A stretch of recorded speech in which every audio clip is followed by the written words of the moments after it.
I've worked really hard over the last 20 years as a breadwinner to raise my children, and now they're free, and now I'm free to do something that for me to follow my own dreams.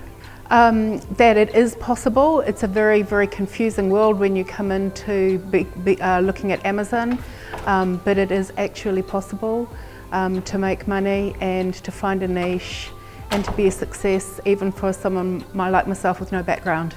That you have to follow the process one step at a time, and if you follow the simple process and take things just one bite at a time, that there is a formula to succeed.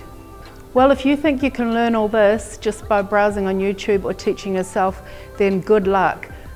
But I think that it's not possible to really make a success in a short time without someone to support and mentor you.